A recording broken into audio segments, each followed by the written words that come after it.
র্যাভিন ginger from French avenue. So এইটা হচ্ছে extract day perform কনসেন্ট্রেশনে বানানো। সো আমি হচ্ছে যেটা চিন্তা করতেছিলাম যে এটা আসলে কিসের ক্লোন। পরে আমি হচ্ছে যে কমিউনিটিতে জানতে পারলাম এটা হচ্ছে ইঞ্জিনিয়াস জিঞ্জার, এই ফ্রেগ্রেন্সটার ক্লোন। খুবই সুন্দর লাগে স্মেলটা। অরিজিনাল ইঞ্জিনিয়াস জিঞ্জার আমি স্নিফ করি নাই। আমি কিছুদিন আগে আরাবিয়াত প্রেস্টিজের একটা ক্লোন হচ্ছে যে সেম পারফিউমের ক্লোন আমি হচ্ছে রিভিউ করছিলাম। আমার নাম ছিল হচ্ছে আরিস্টো। তো ওই আরিস্টোটা হচ্ছে যে আপনার এই স্টাইলের সিমিলার স্টাইলের ফ্রেগ্রেন্স ছিল। তো আরাবিয়াত প্রেস্টিজের আরিস্টো যদি থাকে এটা লাগবে না, আর র্যাভিন জিঞ্জার যদি থাকে তাহলে ওইটা লাগবে না। দুইটা আর কি কাইন্ড অফ ভাইস ভার্সা, একে অন্যের পরিপূরক না, একে অন্যের অল্টারনেটিভ বলতে পারেন আর কি। তো এই র্যাভিন জিঞ্জারের আমি শুরুতে যে জিনিসটা বলে নিতে চাই যে এটার পারফরমেন্স যেহেতু এক্সট্রেট ডে পারফর্ম, এটা হচ্ছে যে শুরুতে আপনার মনে করেন 1 থেকে 1.5 ঘন্টার মতো একটু প্রজেকশন দিবে, এরপরে খুবই কাছাকাছি চলে আসে স্কিনের। এটা হচ্ছে আপনার কোনো মানুষ যদি কাছ দিয়ে চলে যায় সে স্মেল পাবে, কারণ এটা জামায় 7 থেকে 8 ঘন্টারও বেশি থাকে। তো এটা ডিপেন্ড করতেছে আসলে আপনি কিরকম এনভায়রনমেন্টে দিতে চাইতেছেন। যদি বেশি হট ওয়েদার হয় তাহলে ওইরকম 1 ঘন্টার মতো একটু প্রজেকশন পাওয়া যায়, আর বেশি আর প্রজেকশন পাওয়া যায় না। তো এটার জন্য আপনার কাছে মনে হতে পারে একটা উইক, কিন্তু আসলে উইক না, জামায় কিন্তু কিন্তু অনেকক্ষণ থাকে। তো ঘটনাটা হচ্ছে এটার আসলে স্মেলটা কিরকম। ওপেনিং এই আপনি যে জিনিসটা পাবেন সেটা হচ্ছে আদার সাথে লেবু, কমলা লেবু এইরকম একটা মিক্সচার।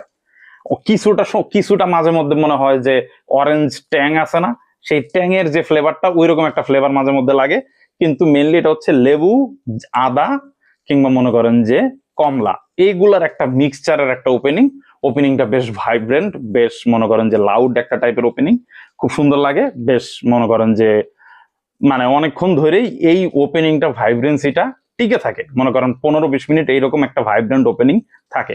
তো এরপরে যে জিনিসটা আপনার নাকে পাবেন সেটা হচ্ছে এটার মধ্যে বেশ কিছু ফ্লোরাল টাচ আছে, ফ্লোরাল নোট আছে, ঠিক আছে।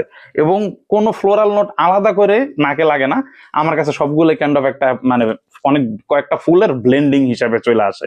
লাইক জেসমিন থাকতে পারে, লিলি থাকতে পারে, এখানে এই টাইপের কিছু ফুলের একটা স্মেল আছে। কিন্তু ফুলের স্মেল থাকা সত্ত্বেও ওই যে ওপেনিং এর যে বলছিলাম যে আপনার খুব সুন্দর একটা লেমন এর সাথে জিঞ্জারের যে একটা মিক্সচার, সেই মিক্সচারটা কিন্তু থাকেই। অনেকটা জিঞ্জার এল এরকম খাইলে যেরকম একটা আপনি একটা স্মেল, একটা টেস্ট পাবেন, ওই রকম একটা স্মেল এখানে পাওয়া যায়। জিঞ্জারের একটা ধাক্কা এটার মধ্যে পাওয়া যায়। আর যত টাইম যায় লাস্টের দিকে একটু উডি, একটু ভ্যানিলা টাইপের একটা ক্রিমি একটা ভাইব চলে আসে লাস্টের দিকে। মনে করেন 3.5 ঘন্টা 4 ঘন্টার পরে, 3.5 ঘন্টা ওই টাইমের দিকে গেলে একটু ক্রিমি, একটু মনে করেন যে একটু ভ্যানিলা ভ্যানিলা এরকম একটা স্মেল পাওয়া যায় আমার কাছে, আমার নাকে লাগে আর কি। তো স্মেলটা খুবই সুন্দর। এটা হচ্ছে যে আমি বলবো যেহেতু পারফরমেন্সের কথা বললাম যে প্রজেকশন খুব বেশি না, এটা কয়েকজনের কাছে হতাশাজনক একটা ব্যাপার হইতে পারে, কিন্তু আমার কাছে খুবই সুন্দর লাগছে। এটা হচ্ছে যে আমি বলবো আপনার মনে করেন যে 4,000 টাকা মতো প্রাইস রেঞ্জ, এই রেঞ্জে মানে স্মেলটা খারাপ না, পারফরমেন্সটা হয়তো বা মনে করেন যে ম্যাসারেটেড হইলে আর একটু ভালো হইতে পারে, কারণ বক্স ওপেন করছি 3-4 দিন হয়েছে। আর একটা বড় কথা, যদি একটু ভালো ওয়েদার, একটু রেইনি ওয়েদার এরকম টাইমে দিলে হয়তো বা আর একটু বেশি বেশিক্ষণ সময় পুশ করতে পারে। সো আপাতত এটা হচ্ছে যে মোটামুটি লাইক মাইন্ডলি রিকমেন্ড করা যায়, কারণ এটা হচ্ছে যে বাংলাদেশে অনেকে আমরা যেহেতু পারফরমেন্স খুঁজি, তো ওই প্রজেকশন একটু উইক হওয়ার কারণে এটা অনেকের কাছেই হয়তো বা লেট ডাউন মনে হতে পারে। সো আর এটার প্রাইস হচ্ছে 4,000 টাকা, এই রেঞ্জে প্রাইসটা আর কি। So that's it, that's for today.